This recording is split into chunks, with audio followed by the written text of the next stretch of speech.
자, 안녕하세요. B&M입니다. 오늘은 여기 부산 서면 전포동에 나와 있습니다. 자, 지금 이 물건의 시세가 지금 한 3억 7,500에서 3억 8천 정도 해요. 근데 지금 경매 물건 최저가가 3억 700만 원. 그렇지만 뭐 3억 700만 원에 낙찰될 리는 없겠죠. 이제 예상 낙찰가는 한 3억 4천만 원에서 한 플러스 마이너스 500만 원 정도 예상을 합니다.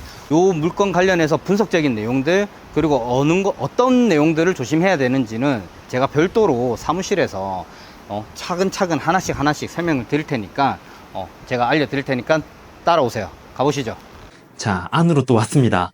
이번 물건 같은 경우에는 2023 타경 59294 물건이고요. 59294 물건이고요. 현재 감정가가 4억 8천이었는데 현재 두 번 유찰돼가지고 3억 784만 원까지 떨어졌어요. 64%까지 떨어진 물건입니다. 자, 권리 분석 바로 가보도록 하겠습니다. 권리 분석 크게 할 게 없어요. 근저당에 의해서 지금 임의 경매가 이제 나온 거고요. 현재 소유권 이전돼서 17년도에 같은 날짜에 근저당 설정돼 있던 게 임의 경매를 신청해가지고 청구 금액 2억 5,640, 1,847원 신청해서 이 밑으로는 뭐 나머지가 다 사라진다 라고 보시면 될 것 같습니다. 자, 권리 분석 바로 끝났습니다. 자, 여기에 소유주가 지금 살고 있거든요. 지금 소유주가 지금 여기 좀 주의를 해야 될 게 어디 있죠? 네, 관리비, 체납이 560만 원이라 나와 있는데 오늘 현장 가니까 630만 원이라 했나요? 거진 한 네. 650만 원 가까이 지금 체납이 되어 있었다. 네, 오늘 날짜로 630만 원 정도가 체납이 되어 있었다라고 이제 얘기를 했고 추가적으로 저희가 630만 원 정도면은 임차인이 안에 점유를 안 했을 수도 있겠구나라고 예상을 하고 있었는데 관리실에 얘기를 해봤어요. 안에 630만 원 정도면은 굉장히 많이 나왔는데 지금 이 정도면은 몇 년치가 나온 거예요? 라고 물어보니까 1년 8개월이랬나요? 한 그 정도였던 것 같아요. 2년이 좀 안 됐습니다. 2년이 좀 안 됐고요. 그런데 630만 원 나왔고 그러면은 한 달 동안 계속 쓰고 있다는 거죠.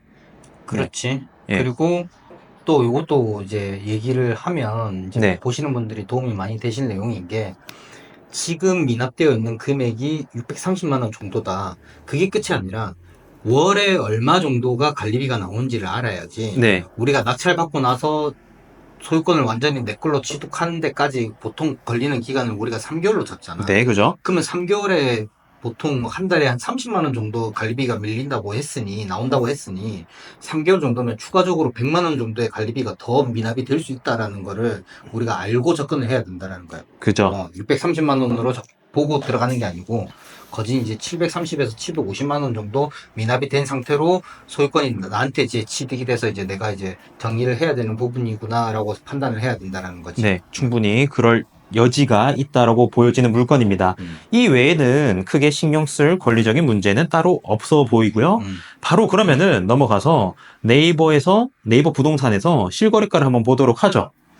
현재 매물입니다. 요거 같은 경우에는 111제곱미터고요. B형입니다.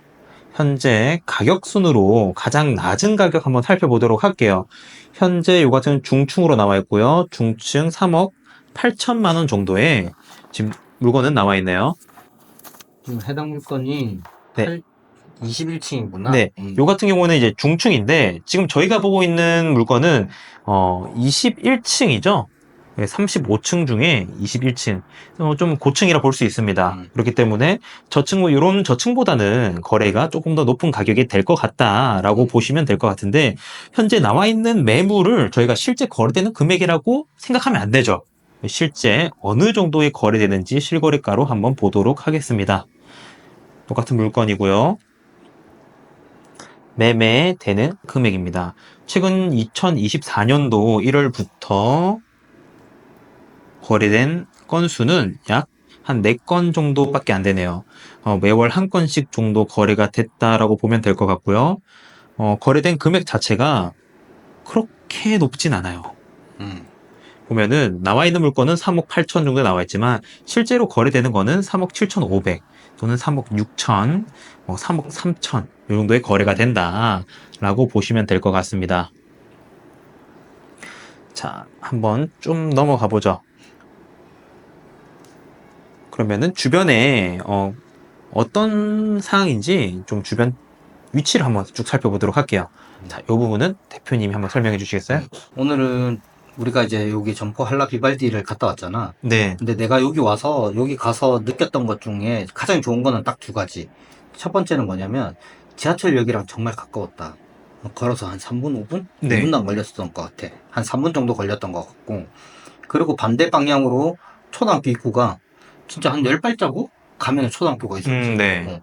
그냥 아파트 입구에서도 초등학교 정문이 보였어. 네. 아이들 막 뛰어다니는 거 봤잖아. 네네. 이 두 가지만 봐도 이 아파트가 가지고 있는 이점은 충분하다. 다만 이제 단지가 이제 크게 이제 대단지로 형성되거나 그렇지는 못해서 조금 아쉬운 점이 좀 없지 않아 있긴 있었지만 자, 그러면은 지금 넘어가가지고 예상 낙찰가. 예상 낙찰가를 한번 음. 뽑아봐야죠. 자, 저는 적어봤는데 사실 좀 얘기를 하면서 마음이 조금 흔들리네요. 네, 예상 낙찰을 좀 바꿀까 싶은데 그대로 한번 적어보겠습니다. 그래도 적은 건 적은 거니까 그대로 한번 쭉 적어보도록 하겠습니다. 자, 제 예상 낙찰가입니다. 5년 10억.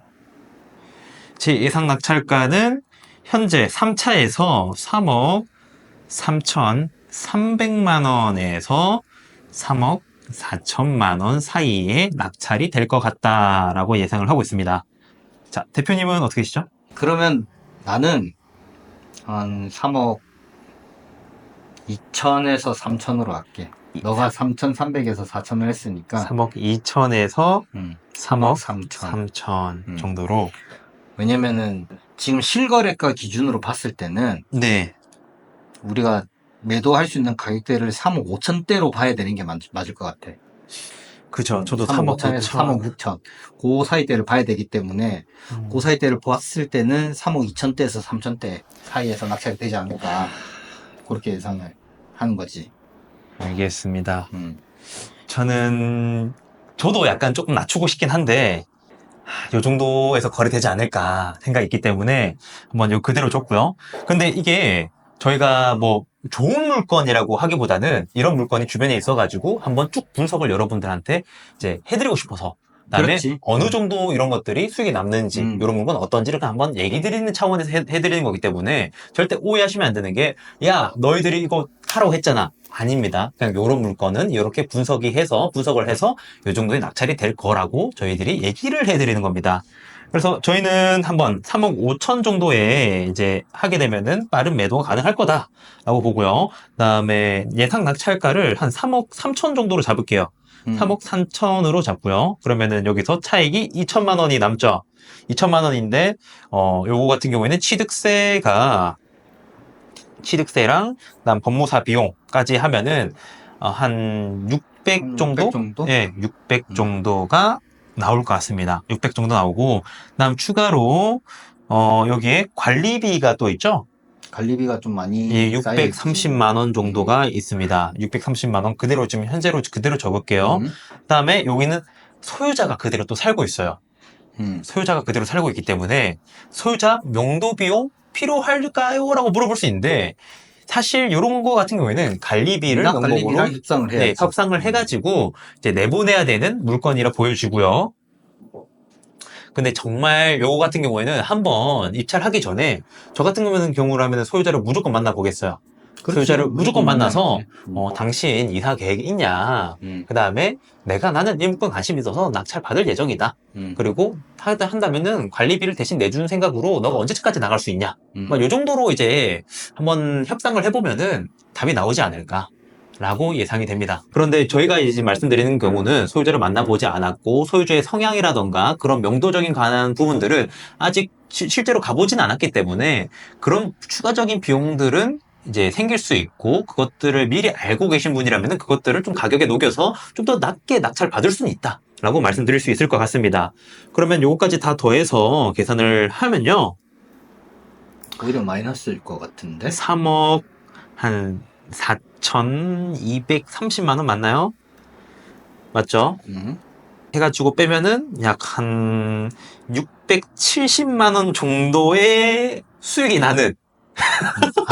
오히려 안 하는 게 더 낫다라는 네, 거지. 생각해보면은, 요런 물건 같은 경우에는 좀, 안 하는 게 차라리 그러니까 시간적으로 낫지 않나. 우리가 좋은 물건을 추천하는 것들도 있지만 실질적으로 이런 물건들을 분석을 해서 우리가 3억 뭐 매도가가 지금 3억 5천인데 네, 우리가 3억 3천, 3억 2천에 낙찰 받아오면 뭐 한 3천만 원, 2천만 원 차익이 나는 것처럼 보이지만 실질적으로 우리가 세금과 그다음에 우리가 부담해야 되는 이제 미납 관리비 같은 부분들까지 다 고려를 하면 눈에 보이는 건 3천만 원 정도 수익이 나는 것처럼 보이지만 실질적으로 보면은 한 600만 원 정도 남는 것밖에 안 되는 투자 물건인 거지. 그죠. 이런 것들도 알려줘야 된다고 나는 생각을 해. 맞아요.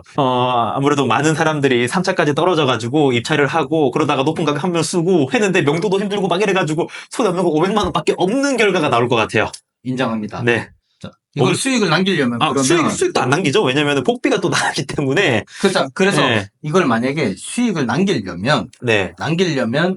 지금 우리가 예상했던 가격보다 한 2천만 원 정도는 정도는? 더 다운을 시켜야 되는데 그렇게 2천만 원 정도 다운을 시키게 되면 지금 3차 최저가 가격이랑 엇비슷해져요. 네. 그러면 낙찰될 가능성은 현저히 낮아지고 그 낙찰이 안 된 데에서 아쉬워할 게 아니고 낙찰된 사람이 어떻게 보면 많은 수익을 못 가져가는 물건을 그냥 표면적인 수익만 쫓다가 실패할 가능성이 있는 사람이 들고 갔다라고 생각하시는 게 오히려 더 맞다라고 생각을 합니다.